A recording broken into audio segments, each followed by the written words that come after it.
Hey, shit. so fun fact, fans at home. We literally sat here, watched the intro, listened to the music. Scott starts off from the top rope of, well, that's what happened. And I look up and I'm like, why does it still say scheduled in the top left corner? Hey, Mookie, guess what?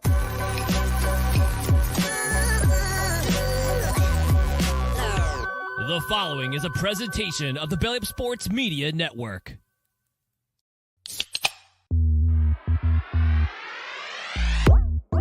And I'm ready to go crazy because the Celtics are going all the way. Hey, Nick, go handle our light work.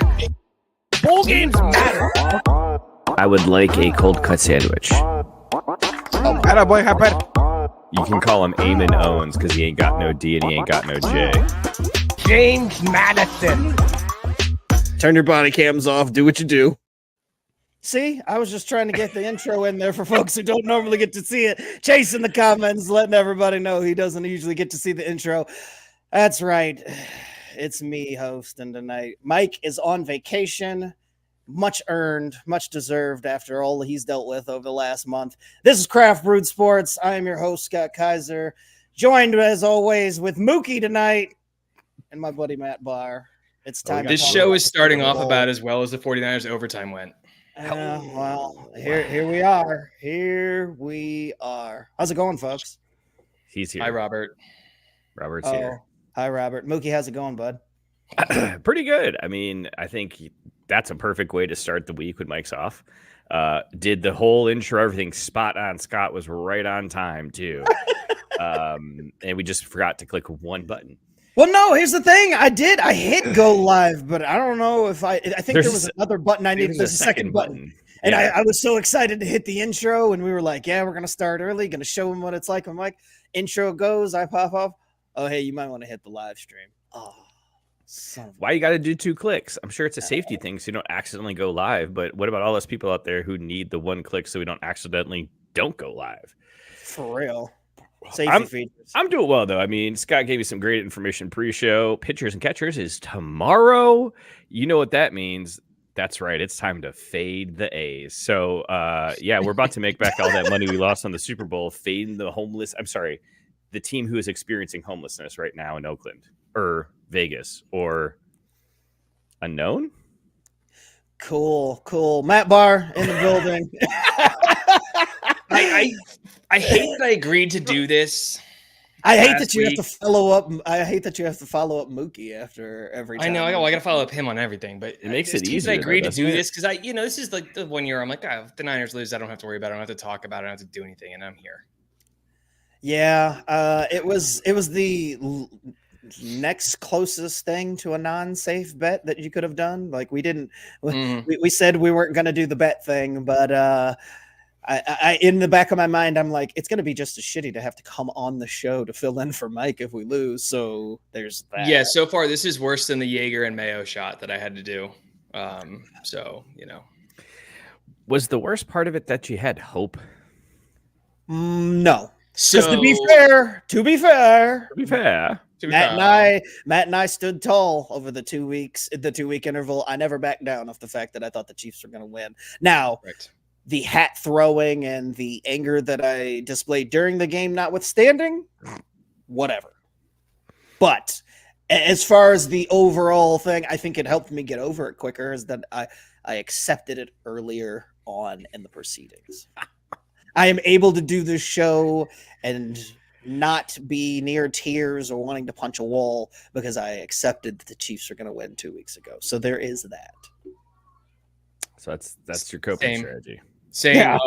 And just I told you guys I did some math before we really get into the football and stuff. Oh, let's see it. Yeah. Let's go back the last 12 years of the 49ers history. 2011, Kyle Williams fumbles 2 punts. They lose to the Giants in the NFC Championship game. 2012, they lose to Ray Lewis in his last season against the Ravens in the Super Bowl. 2013, they tried Richard Sherman with a sorry-ass wide receiver like Michael Crabtree. 2019, they get to the Super Bowl. They lose to the Chiefs in Mahomes' first year coming up. 2021, they lose to the Rams and watch the Rams, their division rival, win the Super Bowl. 2022, Brock Purdy's elbow explodes and they lose the NFC Championship game. 2023, they make it to overtime. They hold prime Patrick Mahomes to 1 short field touchdown, 4 field goals, and they lose. So Yeah, no, this is SOP for 49ers fans at this point. We have had disappointment after disappointment after disappointment for the last 12 years, which if you weren't keeping tally at home, that is 3 Super Bowl losses and 4 NFC Championship games, and they've all ended in goofy ways. I love it here. I don't know if it's math so much as it's just like a recap of why we haven't won the Super Bowl. He did many tries. He did research. I saw a pencil. Was that even maybe a ruler? He might have drawn a table, give or take. Like, he put in some work. He sat down and did the math. But the only thing I have to say to that is, who really doesn't want to hear about your crying? Buffalo. The entire country. Who lost 4 Super Bowls in a row. I mean, at least he got to 3. Oh, yeah. My old man, who is a diehard Buffalo fan, has been his whole life. He told me in no uncertain terms yesterday when I called him, I have no sympathy for you. So he did not give a shit. Yeah. He did not care that the Niners lost their 3rd Super Bowl in the last 12 years, 11 years, whatever it is. He's like, until you do it 4 straight, I don't care. So correct. I didn't really think that anybody had any sympathy for us. Like, it was at best we got the I want you to win because I don't want the Chiefs to win, like, sympathy card, like, throughout the week. But I got the feeling that nobody was going to cry a single tear. And I don't blame them. I mean, our fan base sucks. The idea that, you're going for your 6th championship as a franchise and, oh, darn, you came up short. Nobody has any sympathy for that. Like, I totally get the no sympathy for it. It still fucking sucks. Like, it's still in it. But before we get way too far and don't do what we did last time, let's talk about the beers we're drinking. Mookie, right, yeah. You want to lead us off with the beers you're drinking tonight? Sure, let's. Oh, and we got the music this time too. Nice. Yeah, look at me. I didn't remember to hit the go live on time. Like, I feel by maybe the next time I do this, I will have everything figured out. Oh, you'll be adding a little bit each time. You'll be perfect, or you'll forget to end this stream, and then we'll start talking shit after realizing we're still broadcasting live. That's probably the most likely outcome, honestly. Yeah, let's go through that. And before we get too far, too, Scott, do you have your portrait back up in case you drive through a tunnel again? I don't have my portrait back up. I'm hoping that you could cool. have that at the ready. I'm also just hoping that the 1 week that Mike's not here, like 2 weeks ago, it just cooperates and doesn't fucking freeze on me. That'd be great. Yeah, hey, internet, lucky. We'll see. For like an hour and a half. Yeah, come on, Spectrum. That's all you ask. So yeah, I'm going back to the tried and true. If I drink 18 non-alcoholic beers in, like, we'll say a 36-hour span, do I have a problem? Because that's what I did with the Budweiser 0-0 this weekend, and I'm right back at it again. This thing is for sure dog. Riding your gang every day. If you've got a 4-seater, Honda Civic, it's getting one of those 4 seats when you and your buddies go out rolling around the town. Highly recommend to all my friends and family. Budweiser 0, kids. It's where it's at. Dog or no dog? Oh, absolutely dog. I threw that in there. That's why it's in the Honda Civic 4-seater. Oh, gotcha. Yeah. Fair enough. Matt Barr had to do a little research before the show, too, to read his beer, so I can't wait to hear what you're drinking, man. Yeah, no, I was just trying to look in, make sure I had everything right so I didn't sound like an idiot. I went to one of my favorite breweries. I lived in San Diego for 4 years. Stone Brewing is one of my favorite places. I'm not sure how craft it is anymore, but there is a brewery here in Richmond, and they had a Stone Mocha IPA, which is a IPA brewed with golden espresso, cocoa, and lactose. It is 9% ABV, and they said it is a remix of a golden stout and a coffee IPA put together. And I don't like espresso. I don't like mocha. I don't like coffee. I don't really like chocolate beers. This is a dog. Oh, this is good. This is the best coffee style beer I've ever had. Holy shit. A+, dog all the way. Love it. I don't like any of the thing this beer provides, but this beer is delicious. I mean, it's a take. 9%. For whatever reason, it works. Either, right? I'm cheap. I was like, in this economy, I can't afford to just leave beers in my fridge. I'm not drinking a lot, so I'm recycling one from a couple of weeks ago. I'm drinking Southern Tier's French Toast Imperial Ale. It's a dog as hell. That's also the reason I'm doing it again, because it's good. There's no reason to waste good beer. So drink responsibly, and we're dogging out on anything that has French toast in the title. So that's going to be that. And you know what? We've already started, but for the last time for a little while, let's talk some football.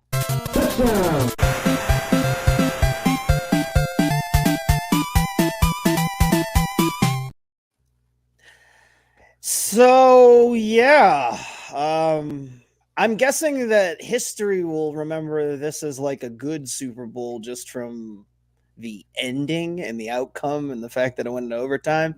But man, it started off kind of shitty, right? Like it wasn't like the first half. It was two championship fighters kind of just touching gloves and just feeling each other out. There wasn't a whole lot to get excited about. Niners played pretty great relatively, but scoring wise, it was very slow paced.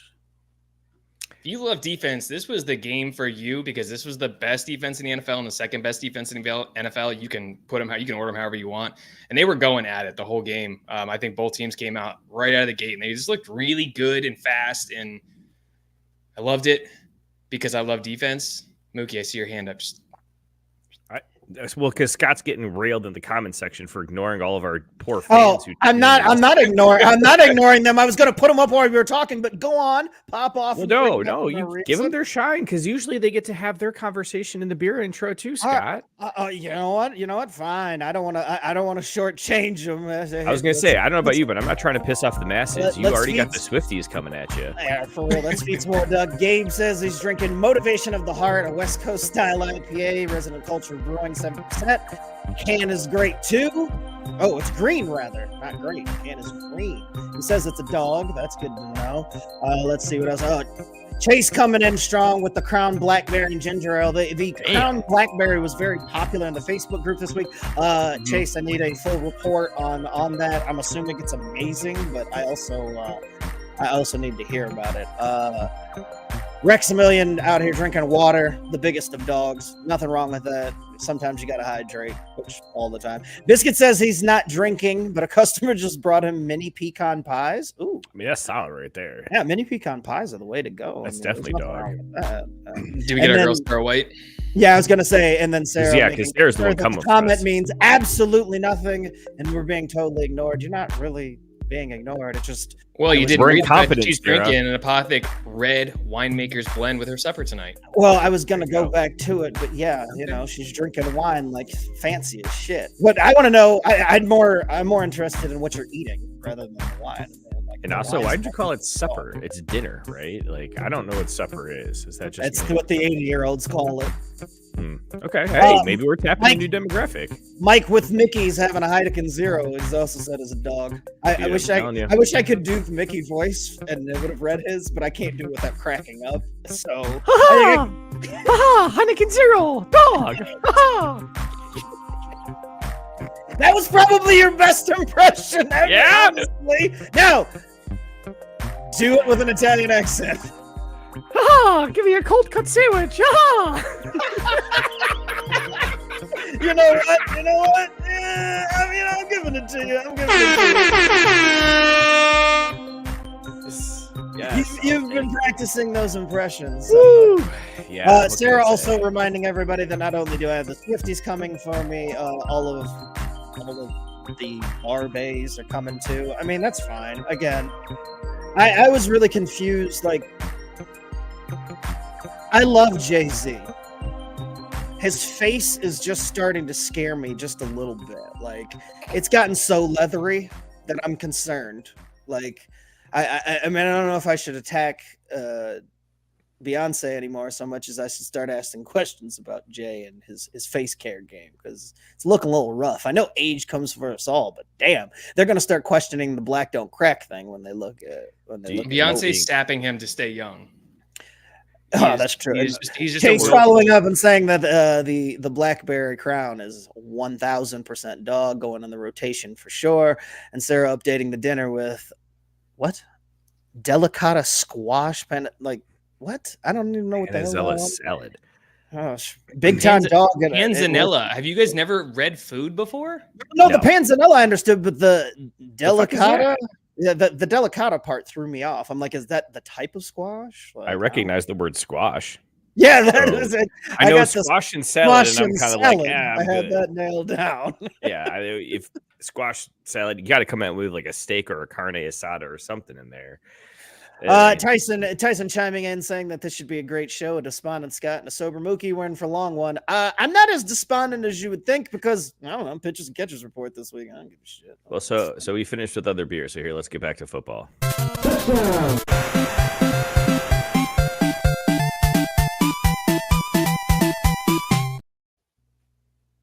So Matt, you were saying Defenses played really good. Defenses were playing really good the whole game.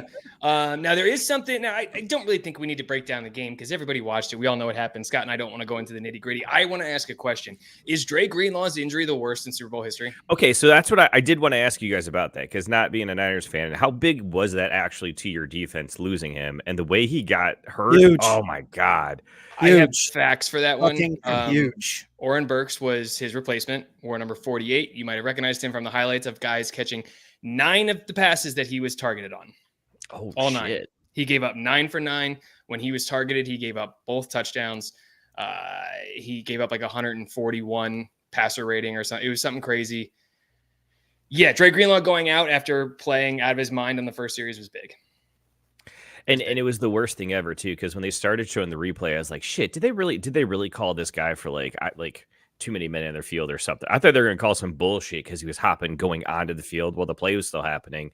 And then you just see him bounce, take that first step and just crumble.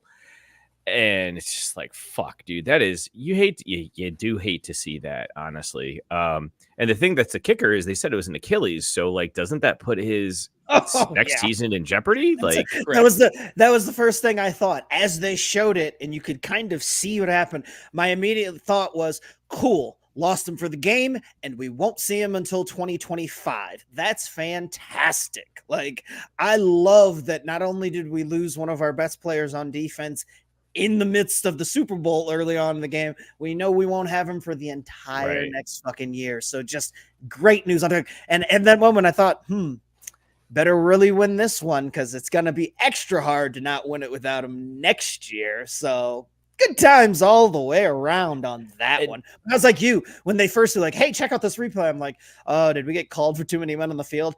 It's the first time ever that I was like, man, I really wish we would have got called for too many men. I really wish we would have got called for too many men on the field in that moment. It's so devastating to me, not only because of how his replacement played, which wasn't terrible, but like he got picked on by Mahomes immediately. And what you expect Mahomes to do? He's going to pick on the new guy. But Greenlaw was like, him and Fred Warner, I think, had a chance in this game to ascend past Patrick Willis and Navarro Bowman as far as duos and 49ers linebacker history, especially the way they looked on the first drive. Fred Warner makes a tackle for loss. Dre Greenlaw gets 2 big hits. It was a huge deal. They looked like they were firing on all cylinders. They were murdering people. They were, and they've been doing it all year. It's nothing new. It's nothing new for 49ers fans. Dre Greenlaw and Fred Warner are the best linebacker duo in football. And really, I mean, one of my buddies asked me during the game, he goes, what would have to happen for Greenlaw and Warner to pass Willis and Bowman in your mind? And I said, well, they'd have to play the same way they played on that first series, the whole game, and then they have to win. And I felt like I sent the bad juju out into the world by materializing that might be something that they might be considered better than Willis and Bowman, especially on Patrick Willis's Hall of Fame weekend. So, congrats to him. I'm sorry. Look, here's the question. Real quick. Mike wants to know, when did the robe come out? Funny story about the robe. It never did come out, which is probably why we fucking lost. So the first half, we were making a bunch of appetizers and all the food and whatnot. And I was like, all right, I'm moving around too much. I'm hot. So then I had my jersey, my Steve Young jersey ready to go, whatever, but I didn't wear it probably until just before halftime. I put it on. And my wife even asked me, oh, you're putting your jersey on now? I'm like, well, yeah, I always intended to. And I thought, I'm like, maybe I shouldn't, but fuck it. Whatever. I'm just going to roll with it. It was a bad call. I should have been in bathrobe I should have never gotten out of the bathrobe to start the day. I should have just stayed. And that's the kicker to me is like there were more than a handful of things that happened that game. Whereas like you see, Mike chiming in, Scott's fault confirmed. Yeah, see, Matt, you're off the hook, dude. I told you.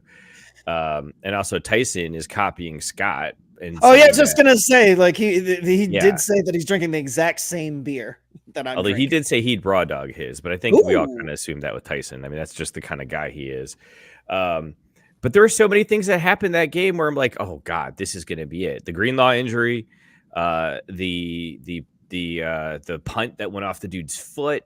Like, I thought all of those things were going to be like one of those huge momentum shifts where you see the entire game go the other way. And it's like, and Patrick Mahomes is just going to cruise to a title. But, dude, the 49ers stayed in it, even with all of that. I mean, there were so many self-inflicted penalties, too, on the offense. Like, pre-snap penalties that I was just like, this is weird. Like, that's not San Francisco normally, right? Like, you mean the all-pro left tackle getting two false starts in the first quarter? Like, are you fucking kidding? Who would have had that shit on their bingo card? Like, I'm pissed I didn't bet on that because I could have gotten that at plus 15,000. Like, but they were still there. It was still there. And I was like, man, maybe they like sneak and get that backdoor cover and pull it off. Like, I really wanted it to happen for you boys. But it just, you know what it is when Reba McEntire decides to sing the word brave 4 fucking times so that the over on the national anthem length cashes, you know you're in for a rough ride. Like, that was it right there. I turned to my wife and I was like, well, this is fucked. Taylor Swift already had a black shirt on instead of a red shirt. Like, what the fuck is she thinking? Did she not get the memo? I mean, it was, you know what it was, Matt? It was a show. It was a show. It was something, man. It was something, man. I don't want to talk much more about the game because the game was what it was. I will just say that I agree with Shanahan's decision to take the ball first in overtime. I don't care what anyone says about you don't give Mahomes 2 4th downs. Look, if it's tied after both teams possess the ball, do you want to trust your defense to stop Mahomes twice or once? Plus, don't you want to give your defense that chance to catch that blow and cool him down by sitting him on the sideline? Like, the way that they brought it back. Also, the defense had just been on the field for the last 5 minutes of the game. Exactly. Right. Like, they needed a break. They had just been on the field to let Kansas City score the game before it was over. Yeah, no, you let them rest. You take the ball first, and then if it's tied after both teams possess it, you get the ball back with a chance in sudden death, and Patrick Mahomes may never touch the ball again. The idea against Patrick Mahomes in the playoffs is don't let him fucking touch it last, because when he touches it last, he wins. So, yeah, I mean, I don't really have much more to say. It was. You play a perfect game more or less as the 49ers and you still come out with the loss. It just went with my whole reasoning for picking them to not win the game in the first place, was that there's just things bigger than you, and no matter what you do in sports, and you're just going to fucking lose. I knew that Patrick Mahomes was going to find some way to sprinkle his pixie dust all over that and find a way to win. And I'm not mad at him. I'm not mad at Andy Reid. I'm not mad at the Chiefs. I'm not mad at anything that the Niners did. I wish I had the refs to blame or something to just point to and be like, that's the reason why we lost. And I don't want to be like a bitter fan about it, but I mean, at least something that the general consensus could be, well, that, probably cost them this and that could let a cousin. No, there's nothing. It was at the end of the day, it was a good game by both teams, and the team with a generational quarterback who has the mystique and ability to do what he did it. Like, I mean, it just kind of is what it is. Like, it sucks, but it's probably one of the least devastating championship or like meaningful game losses for any of my teams that I think I've ever had. It felt like, well, that was going to happen. I thought it all the way. It did. And you just hope that the next, it's why I spent the week rooting. And I love Lamar, but I mean, given the option, I wanted the Ravens just because there wasn't going to be the Patrick Mahomes mystique. He got there, and what happened. That's it. That's all there is to say about it. Scott, I honestly, sorry, just Matt, sum it up. Sum it up real quick. Chug, drain, pour for Scott. Oh, okay. All right, never mind. We'll hold on to this one. Sip, chug, drain, pour from me. All right. What do we got? It's the Super Bowl losses. The Super Bowl losses. Sip, chug, drain. Oh, sip, chug, drain. No, never mind. Fuck you. I'm taking over. You don't get to sip, chug, drain pour with Super Bowl losses. The fact that you have enough to do that's bullshit. Well, I will go back to it. I was going to say, did you have something profound you wanted to say, Mookie? Because I do want to sip, chug, drain. Oh, yeah, because you know how that happens, right, Scott? Like, I'm here, hit me. I'm down low. Hit me. Well, you see, you got all teed up like you had something to say. I did have something to soften your pain, but we can go ahead. Well, I'll go back to it. Tyson was pointing out that, look, don't feel bad. Brock Purdy's a third-string quarterback. You were in the Super Bowl with a third-string quarterback. So, it's not so bad after all, right? Doesn't that help?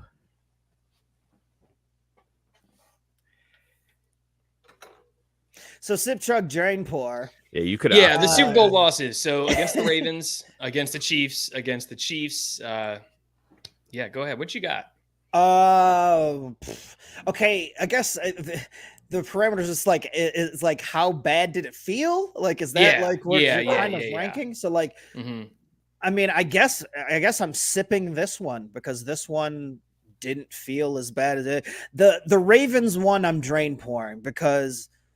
In my mind, the way that everything had built up to that Super Bowl with Harbaugh losing the playoffs off the fumble, losing in the NFC Championship game, and then finally making it to the Super Bowl, and it was like each of those progressions, it was supposed to happen. And then even with all the storylines, and I know, Ray Lewis, yada yada yada, it just everything that we could have done to lose that game and still being in the chance to win it there at the end. And I mean, as much as I love Shanahan and what he's built in these teams over the past couple of years, I was in love with those Harbaugh teams. I still am in love with those Harbaugh teams because they brought back, they had sucked for so bad, and then Harbaugh brought them out of that misery. And so those teams just share a different spot in my heart and my mind that probably no team in 49ers history will be able to recapture.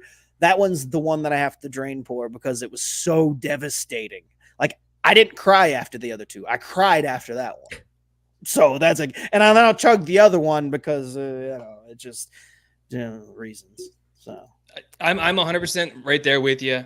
Sip this one. This one was the easiest. It's because this one felt like foregone conclusion. Me and you talked about it for like 2 weeks. Like, it's the Chiefs are going to win, right? We don't really have to get excited about this. We told Robert Taylor that too, and he thought we were bluffing. He thought we were just being no. That's legitimately what we thought. I told everybody that all my predictions this week. Everybody asked. It was like I said Chiefs by 6, so I wasn't completely wrong, but it's close. So sipping this one, I'm gonna chug it's a Jimmy Super Bowl.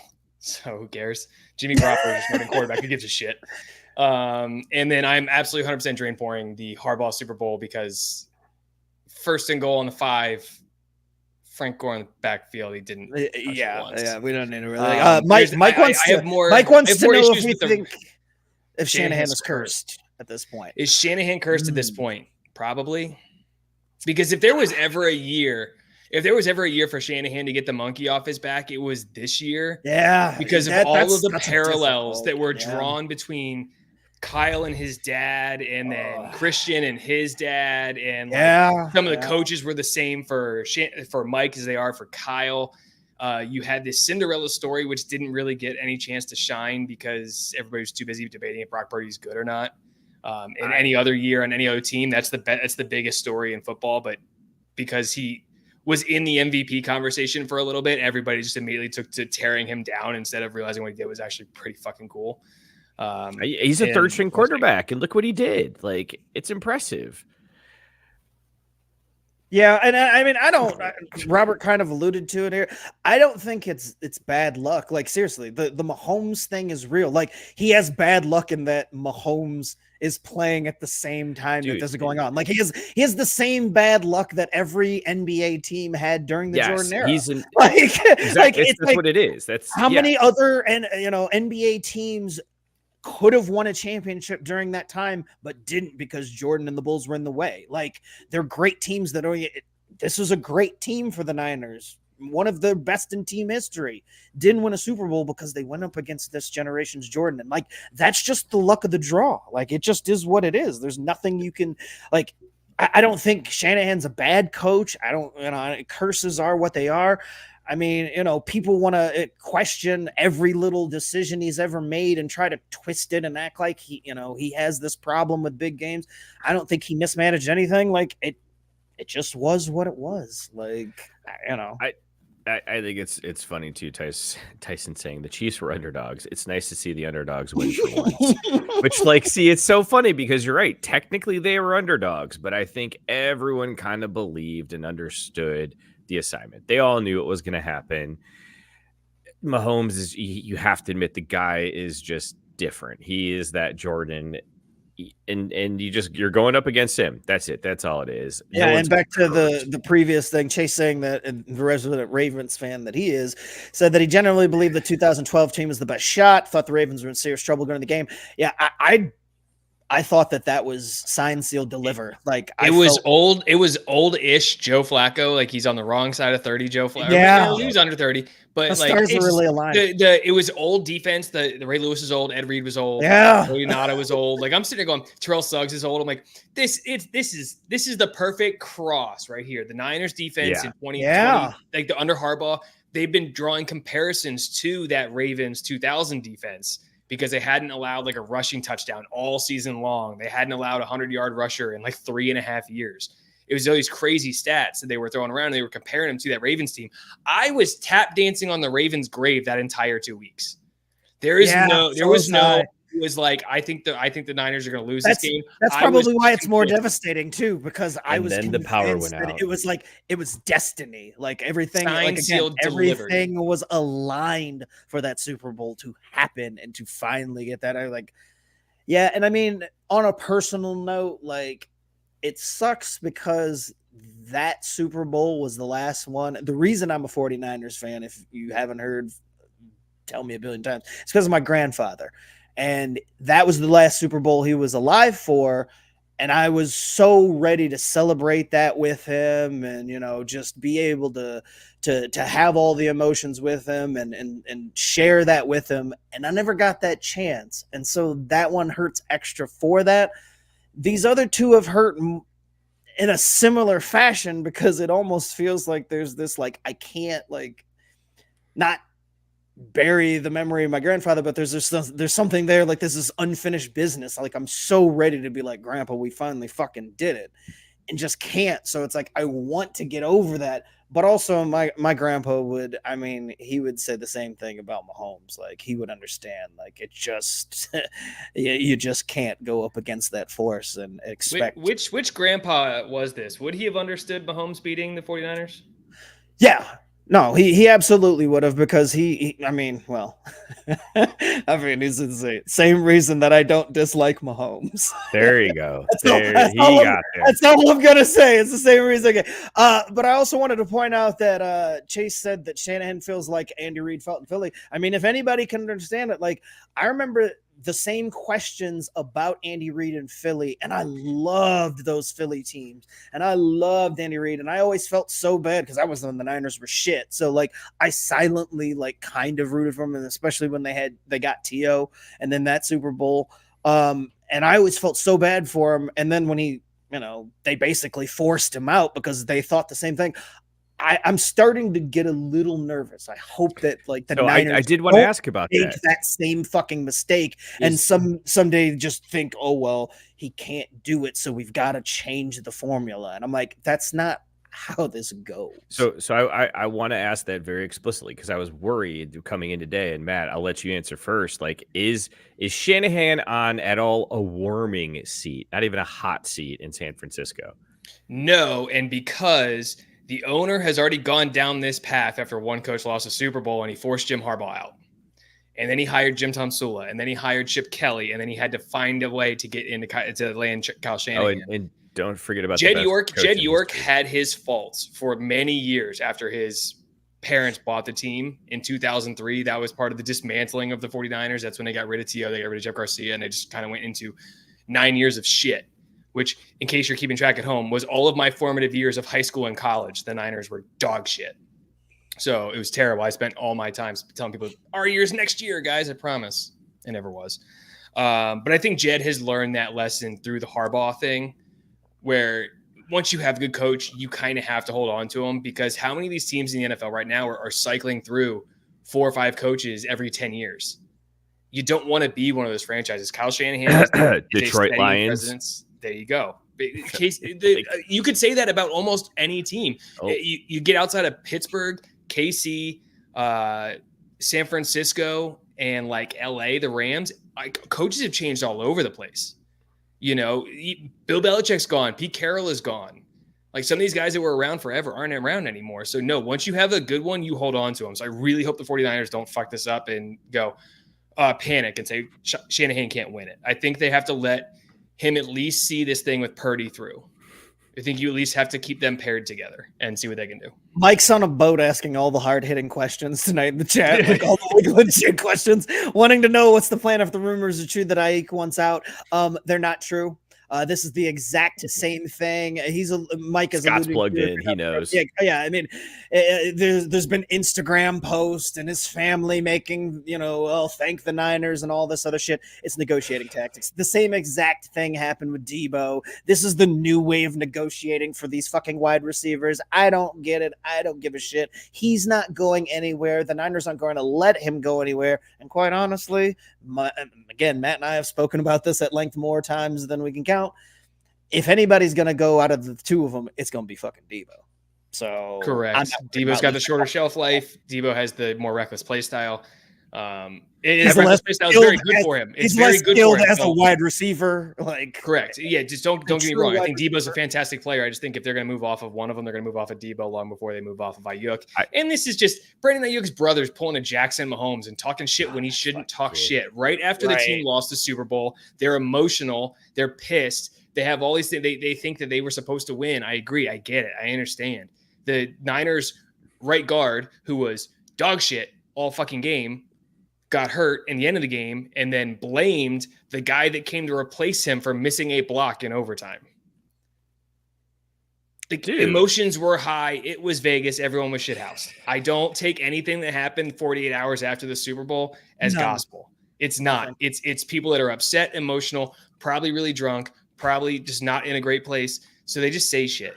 They're going to get the deal done with Ayuk. It is their highest priority to get a deal done with Ayuk, and they will not let him get away. And I know Robert Taylor has been tagging me in everything saying, oh, he's going to be a Chief. It's not. If he's a Chief, I'm a Chiefs fan from now on. I don't care. I was going to say, Quattro Z chiming in here. Debo can't separate. Keep Ayuk. Chiefs switched to man because they knew it, and Debo struggled. Also, Debo had the issue with the hamstring. I mean, I was gonna say, and Debo, like you said, that he plays more reckless. He popped the hammy in the Super Bowl. Yeah, that was one of those things where, like, shit, this is gonna turn the tide. And he's been dealing with the shoulder injury all season from when he fractured it earlier in the year. I don't think he was ever 100%. He re-injured it in the playoffs. So I mean, he was banged up as shit, and you could see he wasn't the same after whatever he did to his hammy. I mean, but. All that being said, he's not as good as a technical wide receiver as Ayuk, and that's plain to anybody who watches the game. I mean, like, he's a very good football player. He has a lot of skills, but as far as what the technical aspects of being a wide receiver and what Shanahan wants in his offense, it's Ayuk by a country mile. So. Okay, we got to be careful because we're starting to sound too much like a real sports show. So I'm going to go to the comments because it's lighting up as always. Because Tyson chiming in and asking, aren't you in a Disney cruise right now, Berlon? Is that the most magical ship on earth? And then Chase going, is Mike backseat hosting on vacation? Of course, Mike replies to Chase, yes, he's trying. Sarah then following up and asking, has Mickey removed your appendix yet, Mike? Or better question, if you had to choose a Disney character to remove your appendix, who would you choose? And Mike letting Sarah know that he wants Donald to do it because a surgeon with no pants is the way to go. And I think Donald would say, well, thank you for that, Michael. Do you think Donald and Daffy Duck are the same person? Yeah, he fucked that up. Absolutely. Hold on a second. He just mixed up the white and black ducks. What kind of racist shit is that? Throw it. Hold on. Race card. I don't know that I feel as dirty about that one just because, like, they were ducks, but I mean, the only isn't Donald Duck the one with the blue shirt and like the sailor hat or whatever? Yeah, but he doesn't say suffering succotash. He's got the weird, like, raspy voice thing. Oh yeah, kids. He's got like a high pitched. No, he's the one that you can he barely speaks English when he gets really mad. Like, he gets really mad and everything. Donald's my favorite character, so I know all about Donald. Like, first of all, if he talks slow, you can barely understand him. But as soon as he gets mad, it's just all gibberish. Yeah, that was a bad mix. Like I did go complete race car to that one. That's bad. Also, I can't now not picture Mike on the operating table, Donald standing there weighing out over him and moving his appendix, because that's the way Mike wants it, apparently. Is that a duck dong in my face? Sarah responded. She goes, I mean, that seems fair, Mike. I don't know. I think I would want Goofy. Gosh, that appendix is swollen. Look, that went well. Let's just turn this into an evening of Mookie trying to read and recreate Disney/Looney Tunes characters and getting them mixed up all fucking day. And Mike nailing it, going, Jesus, Mookie, quote, it's a me, Donald Duck. One Ducky job. Hit with the iPhone autocorrect. You know what? Here you go, Mike. Since you're on you're on the cruise doing moment for our guy out there. Apparently Biscuit also saying Donald Duck taught him geometry and how to play pool. You know. Oh yeah, no, there's a good episode, or like whatever, a short or cartoon with him playing pool and whooping ass like he's like a shark. I remember that. Also, one. Robert Taylor super late with his beer drop in, but he said he's drinking local craft beers. Yo, LCB slaps, an 8% double hazy IPA, dog. That reminds me of the Don't Talk Shit About Norwood from Listerman, which is also Mike, I knew that, but Mookie, he had no clue. Oh, fuck you both.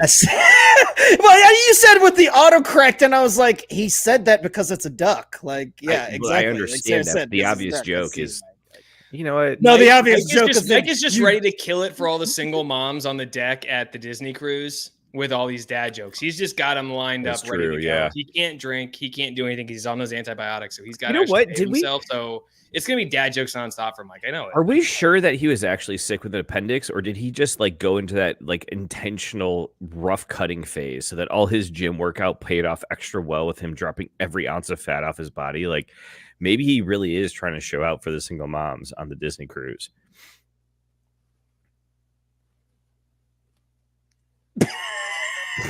Just gonna let you sit in that one.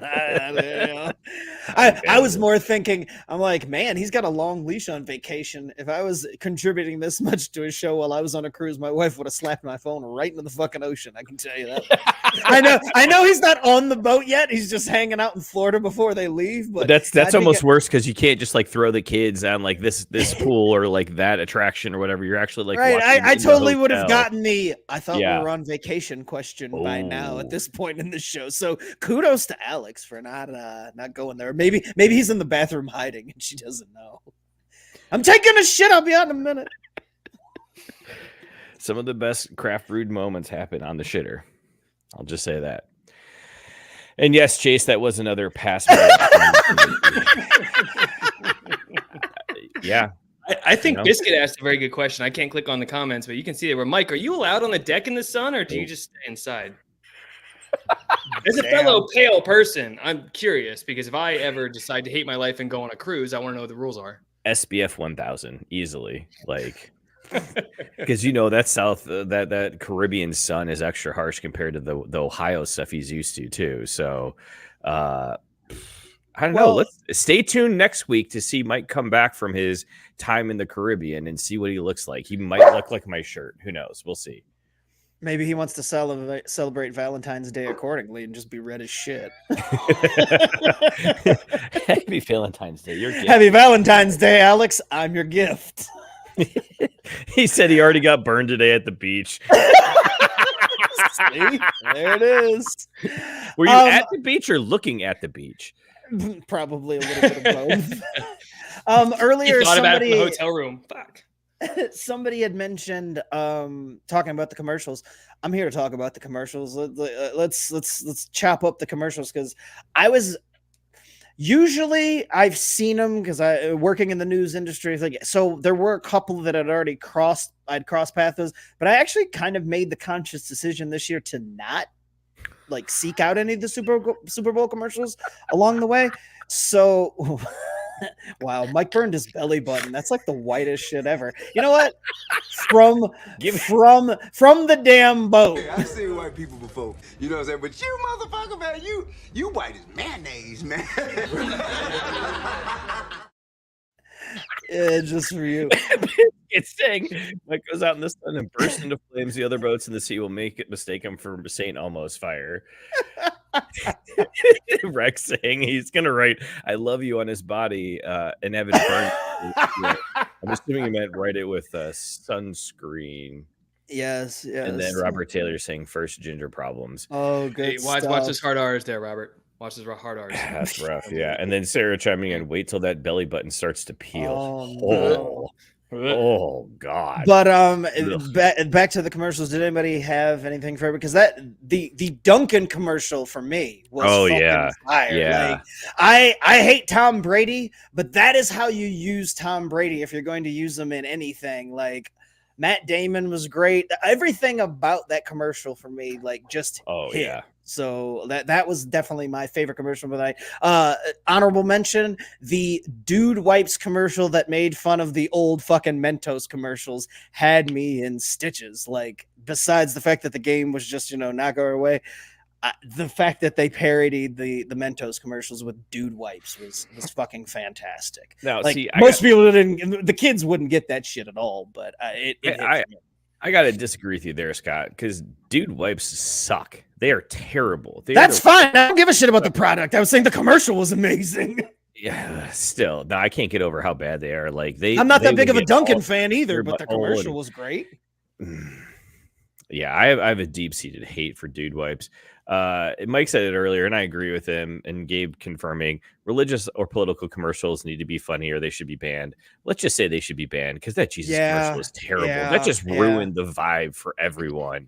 Tyson chiming in, and I agree with these. The Christopher Walken BMW ad. Oh, dude, that was solid, dude. That ended up being voted was that as was that a Jesus commercial? I thought that was a Rex Ryan commercial.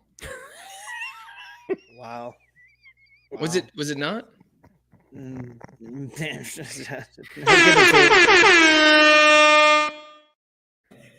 was borderline, but I'm gonna give it to you. I mean, a rare Rex Ryan joke in the year 2024 of our Lord, referencing feet. Well, it's such a solid burn on Rex Ryan, though, and it's what he deserves, honestly. Like, but the walk-in one was fantastic. And then the Michael Cera commercial was good. That was cute. I did also like the Schwarzenegger State Farm one where they brought DeVito in at the end. I thought that was a really solid twist to it.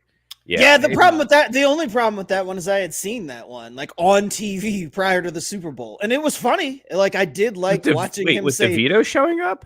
Oh, no, not the DeVito, but just the whole neighbor thing. Like that, shit was funny. Like, I did. Well, yeah, because they built up to it, which I always like where they tease it and they build up to the Super Bowl as if it's like a whole storyline. Like, that's always extra fun because what a waste of money as a company. Like, I ain't buying your shit because you do that. I enjoy it, but like, I'm still not switching to State Farm. Quattro Z wants to know why there were so many emotional commercials. I don't know. These companies spend millions of dollars to get in there and like hit us with something that it makes everybody go, huh?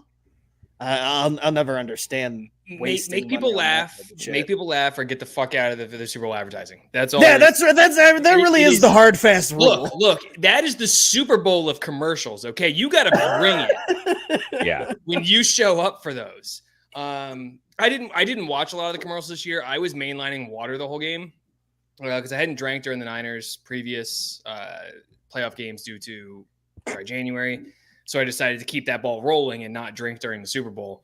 Naturally. Didn't fucking help. But what it did make me do was like chiming in and saying that his dumb kids legit thought there was going to be a movie called Agent State Farm. That's good shit. Just wait till they ask him in a week or two, like when they're going to get to go see the movie too. Because they're going to come back around to it. Like, kids don't forget that kind of shit. Oh, man. The only two commercials I really caught and absolutely loved, anytime Patrick Stewart says throw the child, I'm in. I really like the Paramount commercial. I thought that was fantastic. And I like the Duncan one as well. And what was the third one that I thought was really dumb and it really annoyed me was that stupid poppy soda one. I don't know if you guys remember that one. Yeah. And it was just like weird. We're healthy soda. The fuck you are. It's soda. You can't be Oh, healthy. Get the yeah. fuck What outta the here. hell? I couldn't understand that. It went on for way too long. It was like a minute and a half long. It's just people walking through the convenience store and there's like holding like what are we doing? I didn't understand. I didn't understand that one. I was confused. I was like, "Is this really a commercial for pop? Like, did we spend on this?" And then you're trying to change the convince me- game on soda, Mike. You're trying to. Well, it is just you're trying to convince me that it's not just sugar and carbonated water. Like that's still what it is, right? The main ingredients. Okay, cool. Gotcha. All right. Thanks. So we gotta kind of give one to Robert here because Gabe saying he drank and drank for the Taylor Swift appearance is a dumb idea. Robert responding, God, yeah. I'm sorry you had to drink for 54 seconds, Gabe. I mean, it's true. They because that was the one bet that really helped clean up a lot of my losses was Taylor Swift showing up.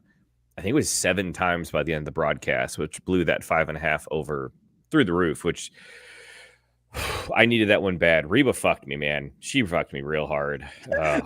Biscuit saying Bobby soda. Holy shit. For a 12-ounce can. Fuck that. Give me my sugar soda. I wouldn't pay $2.50 for any beverage in a 12-ounce can. That's insane. Fuck that shit. In this economy, hell no. Have you ever bought a beer at a game? Come on, Scott. I said pop. I did not say. I said I got to specify it without alcohol in it. Gabe also saying that that's 11 times that they showed her. Yeah, that was the thing. You could say 54 or 57 seconds or whatever the hell it was, all you want, but it was the amount of times that you had to drink, not the length for me. Like fuck that. It was the volume. All I know is the overhit, and then Sarah saying, "Give me my Facebook chat air horn." Do we owe her something? Did I ever miss something? I don't know. What did she? Did she hit us with something that was funny? That I don't know. Maybe we should Google it.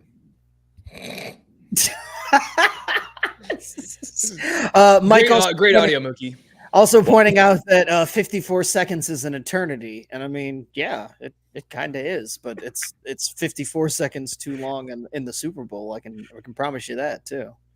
That bitch. Okay, so we've talked about commercials, we've talked about the game, we've talked about Taylor Swift. Let's get what I'm talking about the halftime show. All right. During the game, and well, I guess that was really the only time the group chat between me, Mookie, Mike, and Matt was actually active. It was during the halftime show, and Matt Barr. I mean, it's fine. There are plenty of people that had incorrect takes. Matt has an incorrect take, but it's because he doesn't really like Usher and a couple of his problems. That's fine. The fucking halftime show was legit as fuck, and it started off. I'm not gonna lie, I was a little nervous when it started because I was like, the audio is kind of fucked. Like, I know he's doing this live performance and moving, so like, but I'm like, the audio seems off. Like, I really hope this cleans up. And once it got going, fucking killed it. Now, granted, the set list and some of the ways they use some of the songs, because Usher's got, that's the thing, right? Usher's got so many damn hits and such a catalog of songs that you pinpoint that needed to be played. So some of them got less attention than others, but everything, the performances, all the people that showed up, it was 9.8 out of 10 for me. Like, hands down, one of the best shows. Argue with the fucking wall about it. Like, honestly, I liked it more than the West Coast Snoop and Eminem and Dr. Dre collabo, and I thought that was fun. Wow, beat that for me. Wow, yeah. There's your hot take for the evening. There's your hot take. That's big. My biggest issue with it is Sarah saying love the intro song, perfect choice, and Gabe saying that he called it with Caught Up at 3 plus 350. I didn't see that shit on any book. And Mookie was sitting there saying Caught Up wasn't even listed. Wasn't even listed. Didn't have an option. I'm out here picking with incomplete information. Fuck you, Top Bet. Fuck you, Bovada. And still, fuck all you American books who aren't putting that shit in your app. Like, what the fuck are you doing? Take my money. Chase Jesus. Also knowing with his R&B cover album photo that the halftime. It's true. He is the resident expert. Tyson with the same take as Mookie, or as Matt rather, that he wasn't impressed. But I also just think because Tyson's not. Yeah, Tyson's just a hater. Like if you come at, well, no, but I mean, it's fine if you don't like I'm fine with you not liking an artist, but if like you're like, oh well, the show was shit because I don't like the artist, like. I mean, that's where I got to draw the line. It's like the show was great, irregardless of whether or not you like his catalog of music. Like, I mean, Rex put it perfectly. It tripped Rex out that Usher came out, sang, then danced, then came out and danced and roller skate and sung. Like, what more do you need to do? That's fucking impressive. Sarah saying we should have played the Degenerate Gambler drop. Don't worry, we'll get it in tonight. But Matt, you wanted to follow up with something there. Yeah, I don't love Usher's music. When Caught Up came on, I legitimately didn't know what that song was until I got to the chorus. Like, that's how much I don't know Usher. So none of those songs were going to hit for me. Alicia Keys, Oh, she's perfect. She's perfect. She killed it. She crushed it. She was amazing. Also, Swizz Beat is definitely going to murder Usher. I'm glad I wasn't the only one who thought about that, because I was like, hey, Swizz, I got your girl, like in the Super Bowl. Like, out of all the producers, that might not be the one I want to fuck with. It ain't quite Suge Knight, but it ain't one I want to fuck with. Yeah, that was a weird move. That was a weird move on his part. I thought Lil Jon looks great. Holy shit, he looks amazing. You know, did you notice about when everybody joked when 50 Cent came out, he's looking like a whole ass dollar now. Lil Jon out there looking great. You know who didn't? So was CeeLo Green. You know who didn't look good was fucking Will.i.am. It took me a minute. I was like, who the fuck is that? Because he had that helmet on, but it wasn't just that. It was that his face had filled out so much underneath the helmet that I was like, oh shit, that's Will.i.am based on the song. Oh yeah, no, I said CeeLo Green, but I meant Jermaine Dupri, but everybody thought that was CeeLo Green, which is just fucking hilarious. But Jermaine's no one knew Jermaine Dupri was anymore. Yeah, Jermaine's been gaining weight for a while though, so like, I mean, he lives that producer life. Like, I get it with that. He's behind the glass on Timbaland's a big boy too. I get it. Right. But I thought the guests were fantastic. Also, wait, hold on. I thought Luda killed it. I was the only thing I couldn't get over Luda. Like, he looked up that fro within that like stupid tiny little set of like pads. Bro, they looked like the Globo Jump Purple Cobras. Oh, it was they were out there like Laser, Blazer, White Goodman, Michelle, Fran. I'm not even trying to say that last name. They looked like Global Gym Purple Cobras. Biscuit saying Usher with his shirt off looked kind of like a tree from The Wizard of Oz. His belly button looks like a weird mouth. His performance is pretty damn good, though. Chase pointing out that they let him play Confessions, which I did not expect. Like, that was probably the most if there was one song that I thought, they won't play Confessions just because of the Super Bowl and the premise of the song, it'll be Confessions. So when they did that, I'm like, God damn. Even Let It Burn to a certain degree, because if you know about Usher and letting things burn, like that has a double meaning. But yeah, I mean, I pretty much thought it was. If you're pretty burning, go to the doctor. Just do yourself a favor. All right, and make sure you give that doctor consent. Yes. Overall, I thought it was a good halftime show. I didn't dislike it. I thought the guests were very good. I thought Usher's performance was good, even if I don't love his music. I thought like they mentioned the roller skates busting out. I thought that was fantastic. Dude, that was just giving Alicia Keys the spotlight to play the piano by herself for a little bit. I was crazy because there's so many times they just tried to. Oh, it's beautiful. It was gorgeous, just like she is, and just like her husband thinks she is. And when Usher is murdered next week, Usher also got married that day. I don't know if y'all know that. What? Are you fucking me? Why? I'm not fucking kidding you. Usher married his longtime girlfriend the day, either the day of or the weekend of the Super Bowl, and then proceeded to do that with Alicia Keys. Maybe that's why he's like, I gotta get my marital protection or whatever. If there's like a law, criminal proceedings, if you will. Yeah. So since I killed that. Chase also pointing out that she was perfect on that first note. I did notice that too. Like that very first note, her voice cracked, and I was like. That was within the same time frame of me thinking, wow, the audio for this whole thing is a little bit off. Like Usher came out and like his audio wasn't quite right. And then that happened. And I was like, oh man, this isn't going to end well. And then it was almost like from that point on, everything amped up so much that it was an afterthought. Like it did, but it definitely started off just a little. It was a weird open. It was a weird open, and you know what? Just because I love my guy and I want to get him in here, I'm gonna make this one that like really what they were missing is they were missing the energy backstage that they needed to kick that show off. They needed our guy Caesar there to kick him off with a little. Uno, tres, cuatro. That would have got the Super Bowl jump. That would have gotten them off on the right foot. They started off and they were just too low energy, too slow. They needed that Caesar energy to get them going. Love you, dog. Biscuit also saying that Concessions is the unofficial theme song in the Yeah. NFL. CTE. He didn't add I added with the CTE part, but that's it. Mike chiming in that the only complaint that he has is that he would have liked fewer songs that lasted longer instead of just half a line from Nice and Slow. Yeah, that was Mike, you're old as fuck right now. Sorry, well, but that's an old man take. No. Everything was going. It flowed so smoothly that I was okay with it. But at the same time, yeah, like you did want more.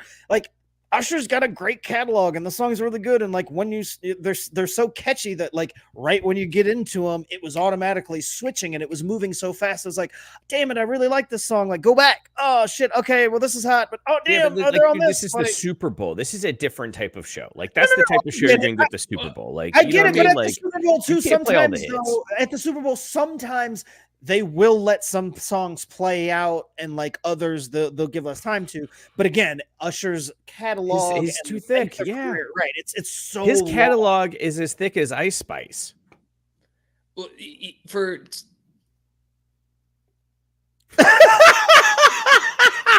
I don't know what the fuck Ice Spice is, so just go. Is it that? Oh, there you go. Okay, for a non-Usher fan, I didn't know what any of those fucking songs were. He's just running through a bunch of shit, and I had no clue what was going on, which didn't help me like the show because I couldn't get into any of the songs because I didn't know what they were. So, is that maybe a sign you should reevaluate? I'm kind of with Mike. I'm kind of with Mike that some of that stuff should have been choosing fewer songs, have them for longer, and let the good parts play out, and you can have that little bit of a build up with it. Now, the question I have for you guys. Next year, the Super Bowl is in New Orleans. There's only one answer for who I want on stage at halftime. Wheezy. Who do y'all got? Wheezy. Aerosmith? Fuck, it's got to be Wheezy. Yeah, I mean, he's from New Orleans. Like, give me Cash Money Records. Give me Cash Money Records. They're not going to do Nicki, that. Drake, Wayne. Yeah, they're not going to, but I mean, it would be. That'd be amazing, but that would. It's the no answer way. to the question, but they're not. Impossible. Yeah, that's the only one I can think of. The commercial Wheezy was in was fucking sick. That was solid. Oh wait, what was it for? Because I remember watching it and thinking, couldn't tell you, but I remember he was in the classroom doing something, teaching kids. Him to do these. Yeah, I was gonna say I can't believe they got him to do this commercial. This is actually funny, right? But then I never did see what the fucking product was. Like I had no clue. We're looking at you, chat section. Like, help us out. Ooh, Gabe saying wants Master P to also show up at this. Homes.com. It was homes.com. I just did a quick right. What the fuck is that? Is that part of apartments.com or whatever? Is this like I think it's all the same shit. They're these, but you know, and I'll tell you what, apartments.com is always gonna get a pass because they always have Jeff Goldblum in their commercials, and Jeff Goldblum can do no wrong in my eyes. Agreed. So, yeah.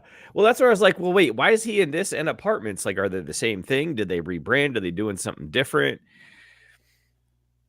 Oh, Master P and Lil Wayne halftime show would, but man, there's no way Roger Goodell signs off on that though. There's no way you get him to.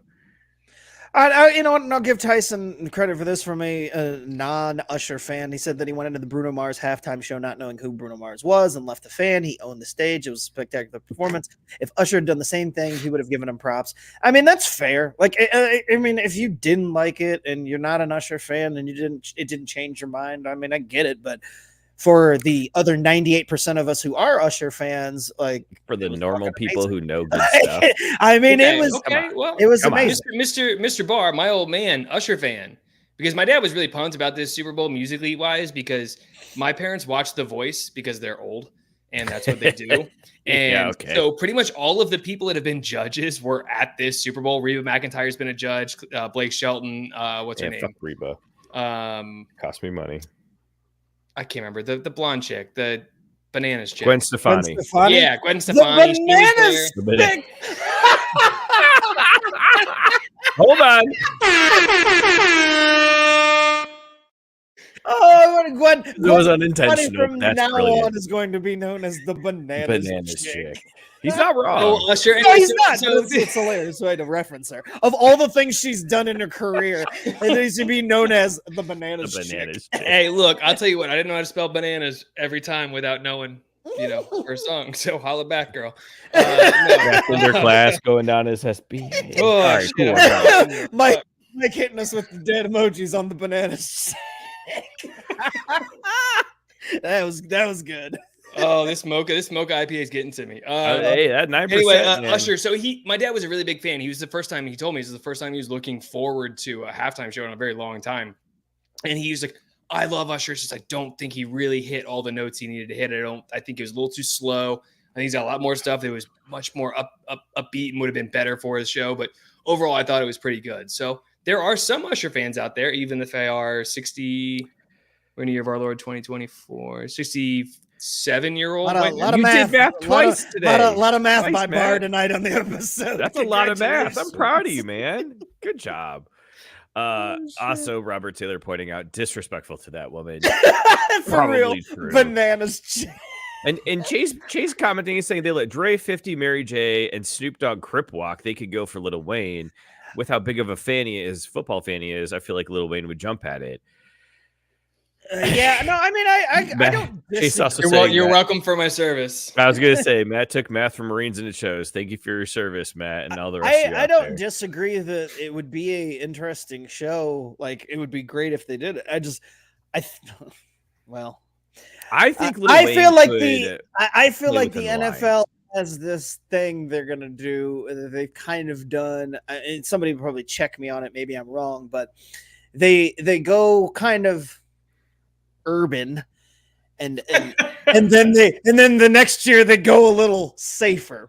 And so Usher, they're like, all right, y'all, like you got your Usher and you had your Ludacris and your Will I Am. And so next year with the Usher. Yeah, like next year we're gonna get somebody that's a little bit more safe. Like I don't think that you can follow if you're the NFL.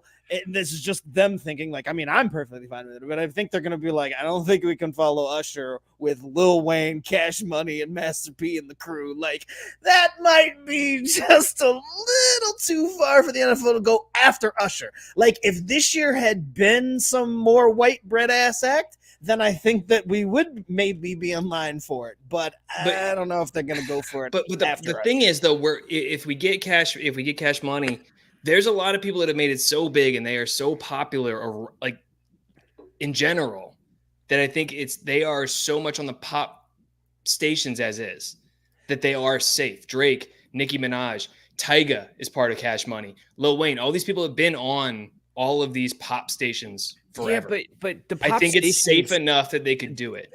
The pop stations aren't NFL safe though, right? I feel like the NFL is that. And you know what? You can think Janet moms are putting in their minivan for their kids to listen to. Doesn't matter. I will say that we're slowly phasing out. Like we are becoming the old people that they're. I mean, like clearly, millennials were targeted with both the Super Bowl halftime show and the fucking commercials. Like there was a ton of shit, and like that's the way everything's going. I understand that. But there's also a certain amount of like safety that like the NFL wants to provide to some of the older audience. And I'm sure there was a big portion that was just like, Usher, fuck this. Like, I remember when my halftime shows were Mick Jagger. Like, so going to the, even if it's radio safe, the idea of Cash Money Records, like, can you imagine a promo coming out for the NFL halftime show with Cash Money Records being thrown out there? I mean, I don't see it. Like, I just not after Usher. Maybe 2 years from now. The one day I don't have a lighter right next to me, I would have just flicked that lighter in the microphone, just like Wayne used to do in the studio. That's all I want to hear comes out on stage. It's all I want to hear. That would have been the lighter flick. Because if you heard the lighter flick between like 2004 and like 2010, you knew you had a banger on your hands.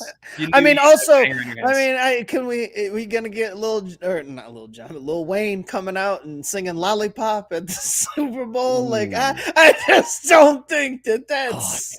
Oh, Like, I that's think the there's some verses you could hit him with stunting, like My Daddy would be good. He could hit some of that stuff in there, talking about the hiding of dead bodies, but Fireman. I mean, they could PG-ify it for sure. I just do Find a way.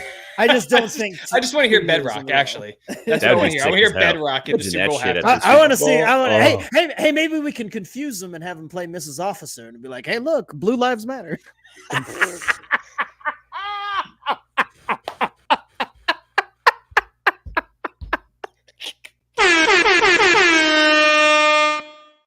Wayne's for everybody.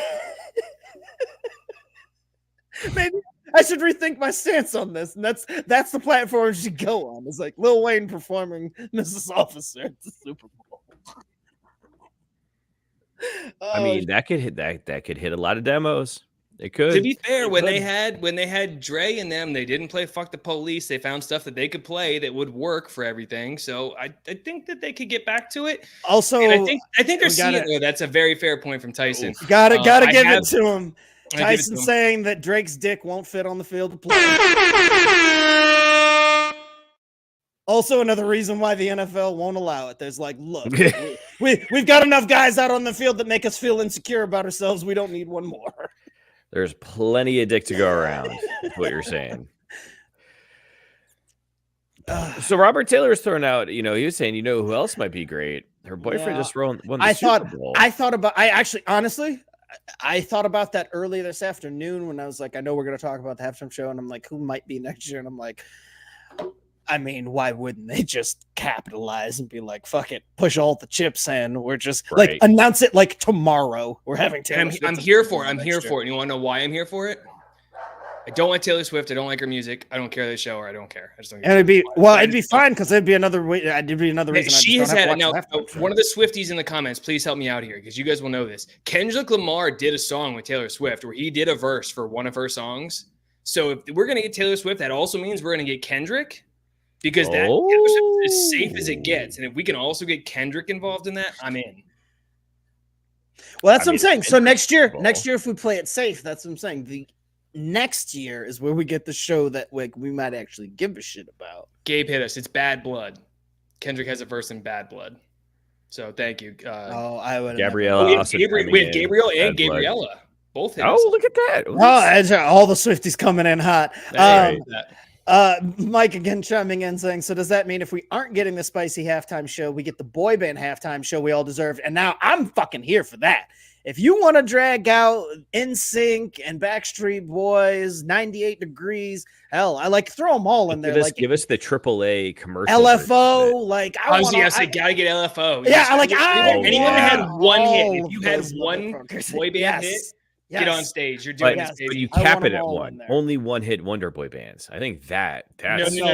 NSYNC and Backstreet Boys get 2 songs each. Then one of them starts, then the other one goes. Then you get all your one-hit wonders to do their shit, and then you cap it back off with Backstreet Boys and NSYNC again. And then Chase pointing out that Kendrick was already in the halftime show for the LA one, which is true. Yeah, whatever. Bring him back. Who I'm out on Taylor Swift. I'm out. I'm out. I mean, I'm for 2/3 of LFO is dead. Jesus. Damn. God damn. I guess they weren't that light and funky. Oh, is that what it stood for? Light funky ones, dude. Come on, bro. Oh, do you even 90s boy band? Apparently not. Whoops. But also, wait until you find out it's 98 degrees Celsius, Scott. That's really gonna fuck his mind up. That actually just means almost boiling water. It's crazy. Right. But not like the Fahrenheit temperature of the human body. All right, and here we go. We got another sip, chug, drain, pour. NSYNC, Backstreet Boys, and 98 Degrees. God, this one's tough. They can kind of the drain pour is easy. Hold on a second. Drain pour is easy. It's 98 degrees. Drain pour is gone. Sorry. Yeah, that's actually accurate. It's the easy one. This one comes down to Justin Timberlake was the best out of all of them, but I think the Backstreet Boys are better as a group. So I'm going to sip the Backstreet Boys and chug NSYNC. Mookie, what do you got? See, I'm looking at it a completely different way. It's all about how much my middle school girlfriends like them, because like if they were into them, they could eat dick. Like so, the Backstreet Boys were my stiffest competition, so they can get pour drained all day. The stiffest competition. You were in competition with boy bands. Hell Like, yeah! The biggest competition you have is a sock. Shut the fuck up.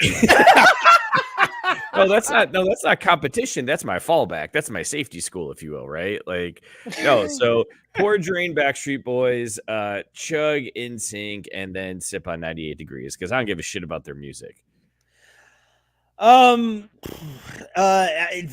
correct pour, drain, pour is 98 Degrees, but I gotta say they sneakily had some bangers in there that like people sleep on. Like they never had like the frontline fame as the other two, and individually like nobody shined nearly as much as JT from any of them.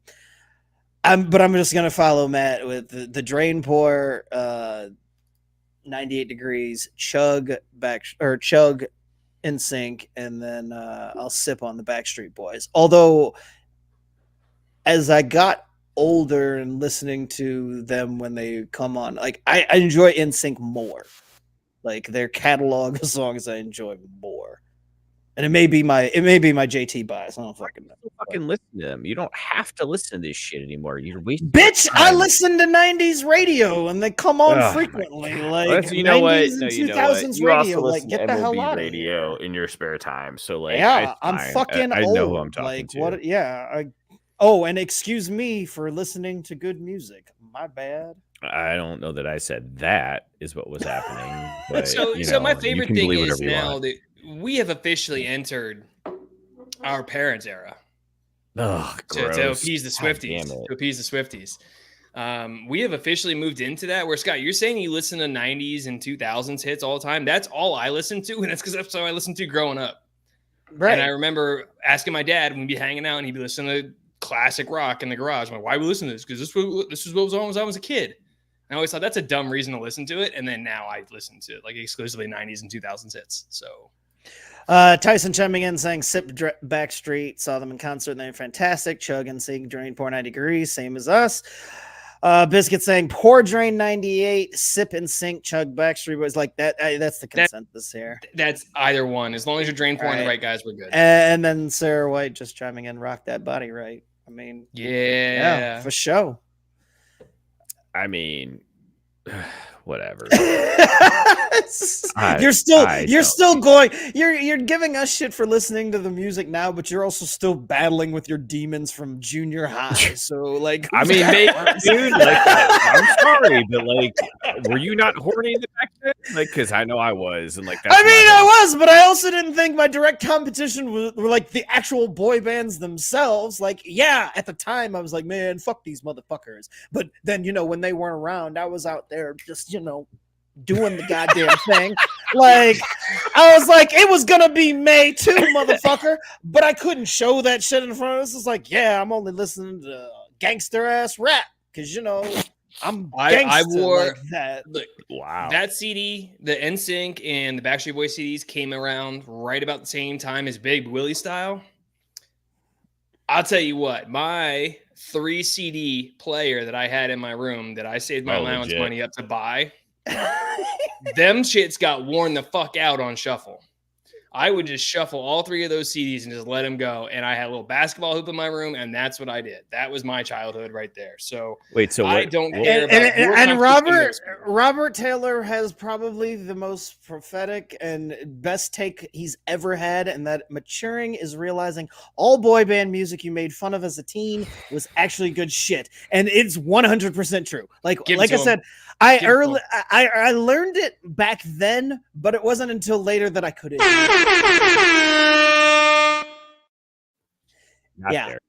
Like I said, I tried to fake the funk and pretend like, yeah, man, fuck the motherfuckers. But when nobody was around, I was out there singing. So by the way, now just pulling it out, saying, "There's your clip, 917." 917. Just me fucking doing my dance. Just doing your little jig. Yeah, it's fine. Hey, man, you hit the Carlton, bro. That was nice. Yeah. What you can? He's talking about yeah, exactly. He's talking about listening to the boy band stuff off. Oh, this gangster rap in the background. I'm dancing like this, and he like the whitest dude in the room. Not unusual to be lonely. And then when people walked in, I was like, yeah, many men. Oh, motherfucking many men. Yeah, I wasn't listening to them boy bands. Yeah. You know me, I'm about to roll up this fucking blunt. Yeah, son, I don't even know what a blunt is, but yeah, fuck them boy bands. Like, that was me. I was faking the funk. And as soon as everybody left, it was, I was two-stepping. Fuck it. I'm just saying. All right, I can admit that shit now. We're running a little low on time here, so I want to make sure that we hit this too, because I think it's important given the time of year. Here's the pitch. Oh shit. We talked about a little bit pre-show, but Scott, it's that time of year again. You can start talking baseball. Pitchers and catchers report this week, baby. That's all that matters. Fuck the Super Bowl. We'll see a football in the fucking fall. I don't need to do anything else, but I got my baseball. So Braves in the World Series here? No, because yeah, two NL teams are going to play in the World Series, Mookie, you dumb bitch. What are we doing here? Is this amateur hour? I mean, because honestly, I thought about, I was like, who am I going to call from the AL? Yankees, Sox? Oh, fuck both of them. We'll just go with Braves and Doyers, because that would be so much more fun, right? Well, and they announced it today, and luckily they didn't actually debut any of them. But when Mike gets back, we got to talk about the fact that the Nike jerseys are going over like a lead balloon across all of MLB. No, they're not Nike Fanatics. They're the Nike, yes, but they're the replica jerseys of the new Nike ones, and nobody's a fan. Like, the players are already shitting on them. They look like the Great Britain ones from the WBC. Yeah, they're pretty low quality, but like. Also there are 9 fucking City Connect jerseys coming out this team. And when I saw the list of teams, I was like, didn't the fucking Doyers already have one? These motherfuckers are getting a second City Connect jersey, which I guess makes up for the fact that their first one was the exact same as like their Latin American night one with the Los Dodgers. Like, they barely changed anything. Shit. But yeah, so when Mike gets back, we are going to have to talk some jerseys and do dumpster fire. Again, I know that they're not going to actually debut for a little while, but it's fucking baseball, man. I don't give a shit. I'm just excited to talk ball. I can turn the page on the Super Bowl pretty damn easily. The 9 teams getting the City Connect jerseys this year are the Guardians, Tigers, Doyers, Twins, Mets, Phillies, Cardinals, Rays, and Blue Jays. And this will complete every team except for the Yankees, and there's one other team that has not participated in City Connect, and it's not the A's. It's not. Yes, the A's. Yes, because they have no city.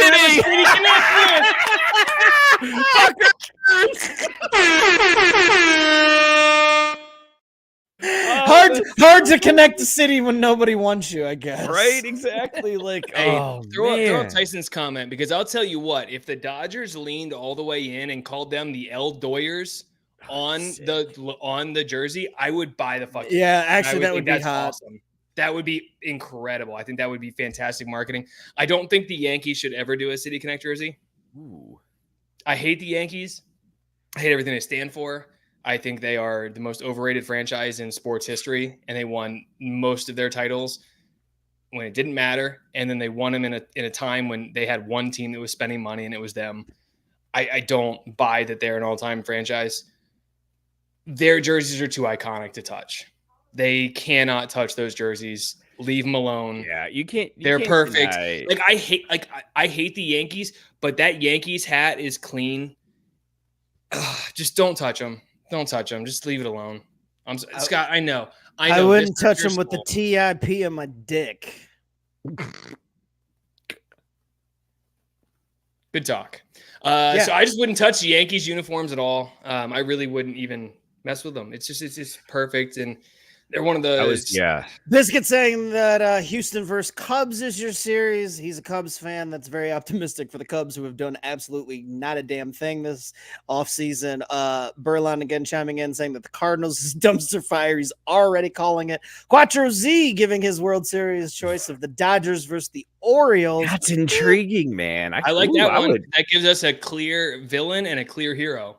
I dig that one. I'm actually kind of with that. I don't fucking dig that at all. Like no.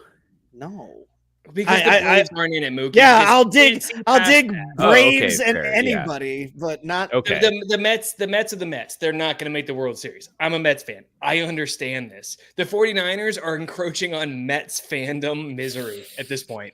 That's how bad my sports team are. Matt, no, there's got to be much more distance between them than that. Come on. Think about the good days with the Niners. The Niners have given titles. You some good days. The Mets have won what? 1? 2. Oh, okay, 1969. 2. Nice. 1986. I was gonna say, and then the 86 one. I was gonna say, sorry, there's been one since I was alive. The Niners. I've only seen one Niners Super Bowl when I was 6. Wait. So Hold on, we gotta fix this error because Quattro Z pointing out correctly that it's actually Los Doyers, not El Doyers Tyson. So yeah, you can hold this fucking no.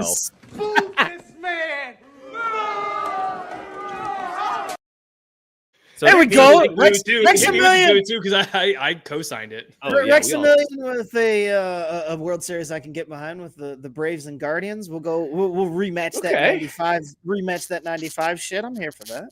Let's go. Braves in 6. Oh yeah, for sure. Oh, Rex just knows how to get his comment on. That's all.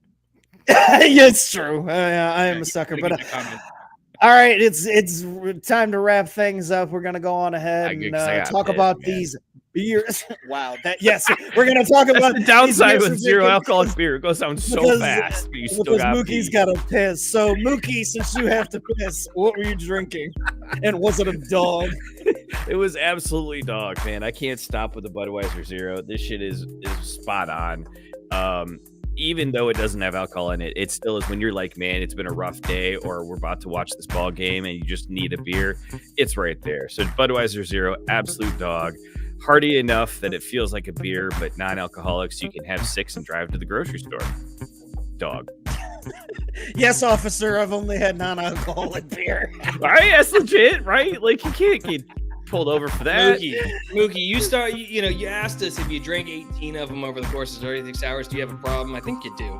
I was drinking Stone Mocha IPA, which is an IPA brewed with cold Nespresso, chocolate, lactose. Not any of my favorite things to beer, but for whatever reason this worked. Absolute dog. It is on a 1-batch dispatch series release, so I have to talk to my friends that work over at Stone and see how much of this I can stockpile before it's gone. Yeah, that's how good it is. And in this economy, I'm not wasting beer, so I doubled up on Southern Tier French Toast Imperial Ale. Rogue as fuck. And that's going to do it for the beers that we're drinking this week. Guys, even with Mike on a beach, you know what this has been? It's been a goddamn show. Want to thank Matt Barr for joining us. Appreciate you coming on and suffering with us, bud. I guess we'll get him next time.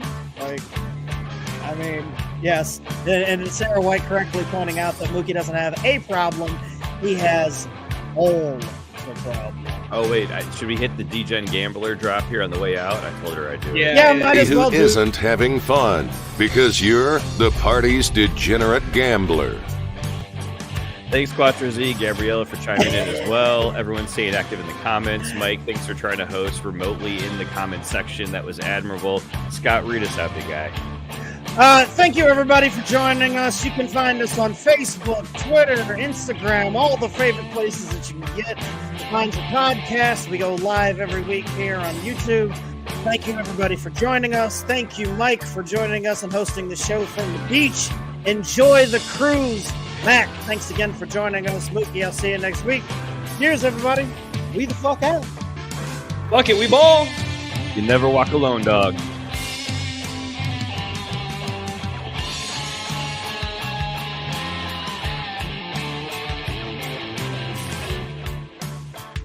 Feeling pooped right now.